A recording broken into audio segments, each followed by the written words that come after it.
1917, la révolution bolchevique provoque un séisme en Russie et secoue durablement le monde. En Europe et dans le monde, des partis communistes soumis à une direction centrale située à Moscou sont créés. En Corse, un parti communiste pris en main par le Parti communiste français est presque inexistant jusqu'à la Seconde Guerre mondiale. 1932. Le journal L'Humanité est le seul organe de presse à défendre la cause bretonne lorsque des nationalistes dynamitent le monument de Rennes qui célèbre l'annexion de la Bretagne à la France. Jusqu'à 1934, le PCF soutient les revendications politiques des peuples colonisés et des partis autonomistes, bretons, basques, alsaciens et corses, dont il estime que l'autonomie n'est pas une revendication suffisante. En Corse, les communistes s'alignent sur les positions autonomistes et du Parti Corse d'Action de Petru Rocca.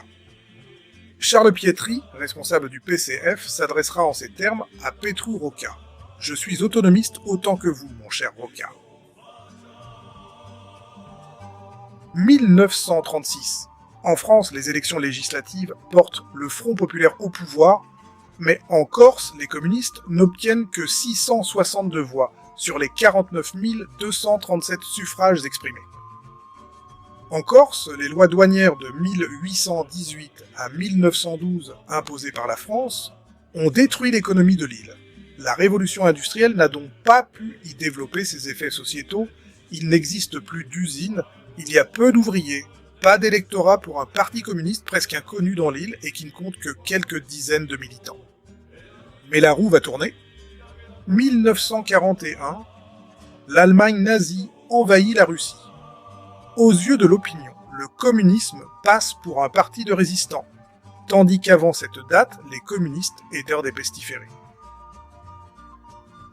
L'invasion de la Corse par Mussolini sera pour les communistes la planche de salut inespérée qui les mènera au premier plan de la scène politique dans la lutte contre l'occupant fasciste à travers la création du Front National.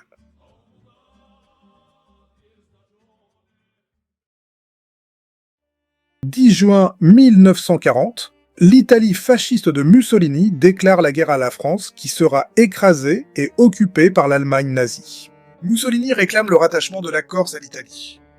Le 11 novembre 1942, la Corse est envahie par 80 000 soldats italiens, soit un soldat pour 3 habitants. En 1943, viendront s'ajouter 30 000 soldats de la Wehrmacht et plusieurs divisions de blindés SS. Au sujet de la Corse, Mussolini dit « Je veux la cage, mais je ne veux pas les oiseaux ». Ses intentions de nettoyage ethnique sont très claires. Le Parti communiste insulaire soutient les autonomistes corses, dont l'objectif principal est d'empêcher le rattachement de l'île à l'Italie fasciste. En février 1943, le Parti communiste publie un manifeste dont le titre est « Peuple corse, rappelle-toi ». Le 1er mai, le Parti communiste lance un appel au peuple corse. En ce 1er mai, comme les peuples de tous les pays, le peuple corse manifestera sa ferme volonté d'améliorer ses conditions de vie, d'en finir avec tous ses ennemis. Corse, l'action pour le pain, pour l'augmentation des salaires, Corse aux armes, Corse qui avait préféré le maquis au travail forcé en Sicile, défendez-vous les armes à la main. Uni et décidé, le peuple corse peut tout. Le peuple corse répond massivement à cet appel. Contrairement à ce que la propagande pro-française prétend, le peuple corse n'a pas choisi la France contre l'Italie, il a voulu surtout éviter l'annexion italienne de sa terre. Car des autonomistes corses tels que Simon Vinciguerra, militant du Parti Corse d'Action, n'auraient jamais accepté de devenir responsable de la résistance communiste. Sur ce plan, un haut fonctionnaire français en poste en Corse dit « La politique des communistes insulaires bénéficie de la neutralité bienveillante de gens qui ne voient en eux que les champions de l'autonomisme corse dressé contre les envahisseurs fascistes. » En 1942, Jean Nicoli devient chef de la résistance communiste dans le sud de la Corse, avant d'être capturé et fusillé par les Italiens. Fred Scamaroni, qui a créé le réseau gaulliste Action Air de Corse, est arrêté par l'OVRA, police politique italienne, puis torturé. Il se donne la mort pour ne pas parler, le 19 mars 1943.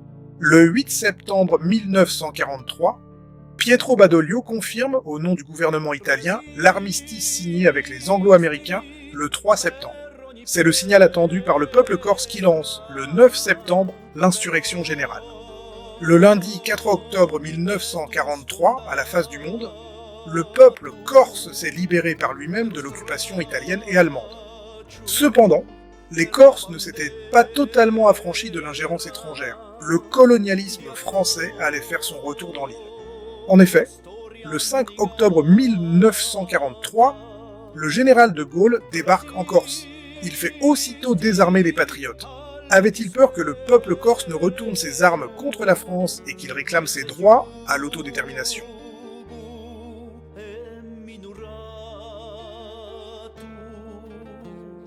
À la fin de la guerre, la France ne met en place aucun plan de redressement économique pour la Corse. L'île ne bénéficiera pas du plan Marshall des Américains, et la France la laissera s'enliser dans le sous-développement généralisé et la pauvreté. Comme au lendemain du premier conflit mondial, tout ce que propose la France aux Corses, c'est la carrière dans l'administration aux colonies et l'armée, ne leur laissant que le choix de l'exil ou subir la misère sur l'île. En 1945, dans une Corse mise sous la coupe d'un système claniste, que la base populaire avait condamné sur la totalité des 300 mairies de l'île, les communistes en contrôlaient 200. Ils étaient forts de 10 000 membres. Grâce au Parti communiste, la Corse aurait pu accoucher d'une révolution démocratique qui aurait mis un terme au système claniste qui ravage l'île depuis des décennies et chassé pacifiquement hors de l'île le colonialisme français. Mais le Parti communiste insulaire nageait en pleine confusion idéologique en se réclamant du Parti de la Corse et de la France.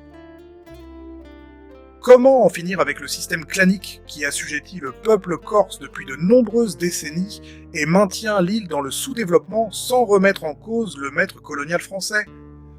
N'est-il pas écrit dans la Bible, à Matthieu chapitre 6, verset 24 « Nul ne peut servir 2 maîtres à la fois ». Le Parti communiste insulaire avait retourné sa veste.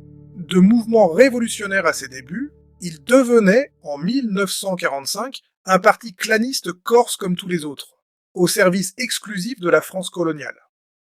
Tandis qu'en Indochine, en 1946, la guerre anti-française pour l'indépendance allait être menée par le Parti communiste vietnamien.